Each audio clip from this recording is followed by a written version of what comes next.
Solo. There's a third possibility. I don't know if I'd want to shoot. Yeah, I probably would shoot one, but I don't think I'd want to go check to make sure I killed it.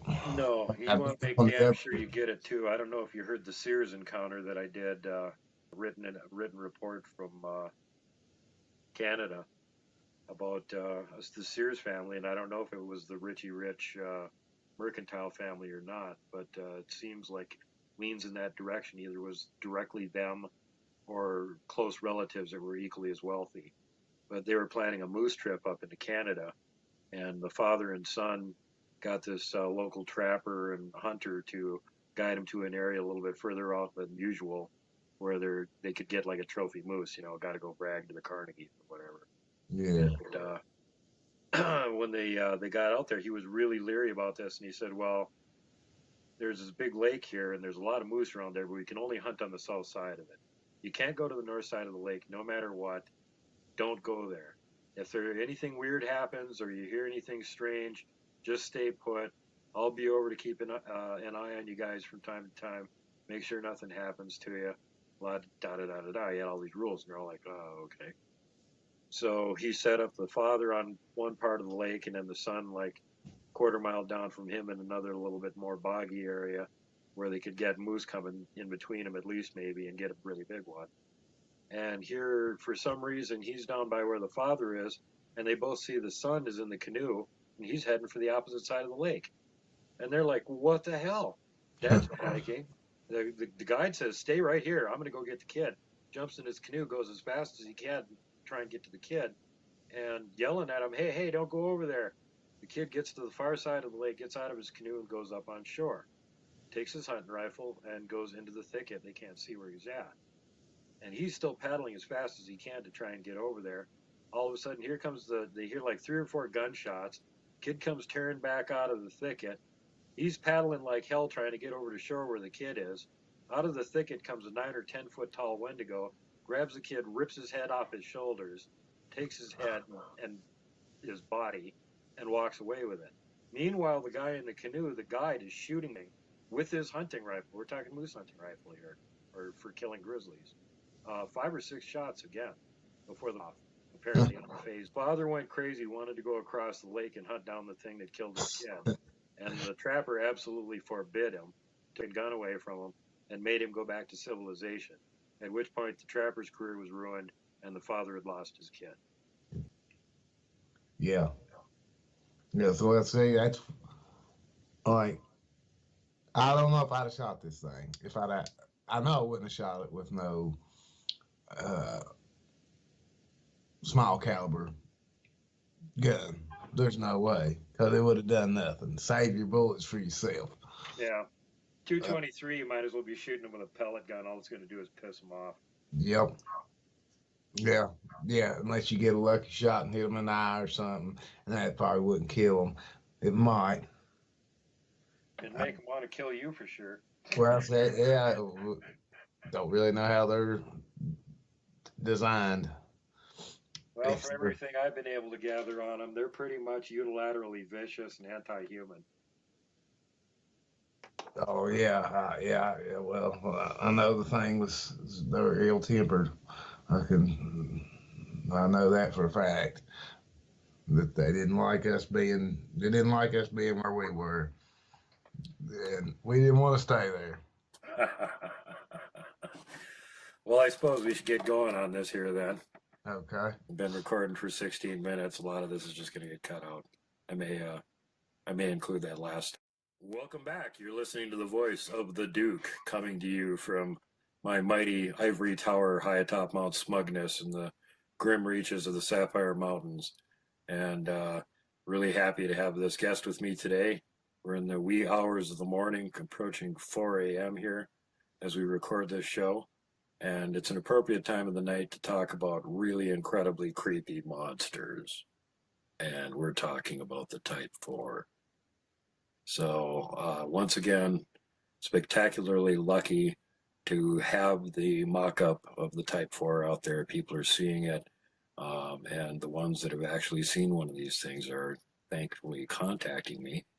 And I've been so incredibly lucky and blessed a second time now with another person that's actually seen one of these things and walked away and survived it, and can come and tell all of us the encounter details.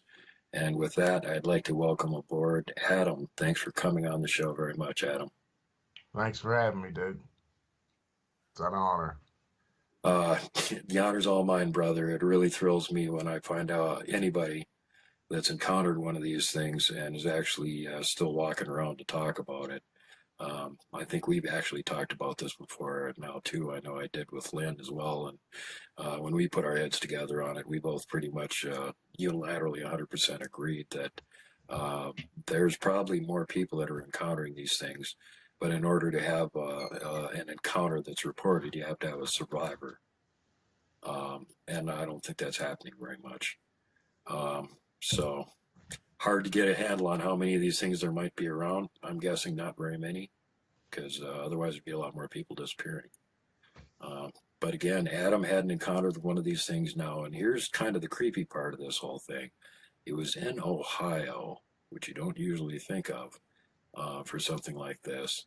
But if you look at the native legends, that's the same area that the Stonecoats, from there and all the way south there, and especially into the mountains and stuff, the Iroquois Stonecoats, which are the same thing as the Genoskwa, which are the same thing as the Wendigo. So we're talking about a Type 4. And it sounds like that's exactly what Adam ran into, because he saw that mock-up of it, and it scared the hell out of him, which is the usual normal insane reaction you get when you see one of these things. And it prompted him to contact me. So, Adam, before we go into the encounter with the Genoskwa, I'd like you to give everybody a little bit of background on you, as much as you want to share about what your life is like, what you do. You're from West Virginia, and you actually had some Bigfoot activity there before this other thing happened. You want to talk about that a little bit too? Yeah, I can talk about that. Like Doug said, I'm from West Virginia, and I'm a surface miner. I have seen Bigfoot, and then I didn't know what this other thing was until I was going through looking at Bigfoot, and I happened upon the mock-up that Duke had done. Then I actually knew what I was seeing, but like, I know what Bigfoot is. Now telling people that, they'll think you're crazy. And then saying, well, I saw something else, and I don't know what it is, but I know it wasn't Bigfoot. I'd had an encounter with Bigfoot in West Virginia here. at this dam that it's not really a dam anymore. They drained it for whatever reason. Go figure. And I guess I can go into that encounter. It was Yeah, go probably right ahead with that. I mean, do you think there was any suspicious reason why they drained this area? Or, was there any well, good, clear reason for draining it? Was it just like we're going to turn this back into like a natural area and they said that? Or was it just kind of a weird thing they did all of a sudden? well, it was supposed to be for repairs. Now they haven't made any repairs to this dam. It needed no repairs. Actually, they had just fixed it back in late late '80s, early '90s. Um, they had done reconstruction to the dam, and in probably '94, they decided we're going to drain it because it needs more work. Now they've been doing construction on this dam since '94. Nothing's been done. Uh, it's not. There's been no attempt to do anything. Um, there used to be a couple houses up above it, and now they're not. They're no longer there either. Like the people had to move out. Um, so yeah, that's. I don't know. You That can does make sound your a own. little bit suspicious. I mean, it really kind of does. Yeah, yeah, you can make your own assumptions on that. I'm not buying that it needed repairs and we're doing repairs and then it's the same condition that it was. It repairs in 5 years to a dam that took them 10 years to build in the first place. I don't think so. But um, there was a couple of us that was going up there one night and the road forks. You can go out past the dam, or you can actually go to the dam. Where in the road, where the road forks, there's a drainage ditch. Now this ditch is 4 to 5 feet deep. There's no trees around it. We come up on the intersection, and right standing in the ditch, my headlights caught eye shine. Now we're in a full size truck that's lifted a little, and the eye shine is eye level with us, with How no far off the ground are the headlights off your truck at that point? um probably 4 foot? 4.5 foot, probably 4.5 foot. And you're sitting a little bit up above that, and it's even with so with a 4 foot ditch, you're talking about this thing had to have been like all of 10 foot, probably. Yeah, yeah, I would say that. I would say that easily. So, uh, you know, you see this and you're trying to process it in your mind, and you're like, "Was that an owl?" Well, no, it can't be an owl because there's no trees around, and it's not hovering. It's just Wait, don't they have hovering owls down there? yeah. They're a new species. We Oh, just found them. We okay. just Yeah, they found, turned them out at the same time they made the Kevlar buffalo. I think I remember hearing about that. yeah. Uh, you can see this thing blink once, twice, and I'm sitting here thinking, my mind's working like that's not right. Although that's not right, I think we need to leave. And at that time we just turned around and left because I didn't want to go any farther and see any more than what I'd already seen. Well, you That, had enough headlights on it to sort of make out how high up it was, and its eyes glowed. What color did the eyes glow? the eye shine was it was like a when it hit it with the headlights it was like almost predator, like a yellowish type Okay. eye shine. These are So the old-fashioned headlights or the new blue light ones? not the old fashioned headlight. Okay, right on. So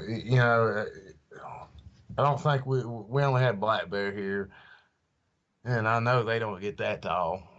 even standing God, on you hind hope they legs. don't get that tall. That'd be a monstrously huge black bear. So you, but in your mind, you're doing all these deductions in your mind, like you find yourself trying to justify what you're seeing. It can't be a person. We don't have eye shining like that, and there's no one around here that it's that tall.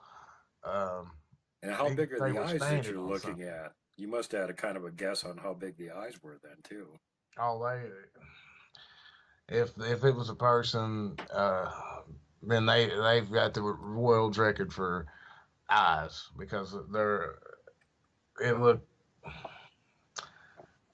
maybe 50 cent piece, big around, uh, Big.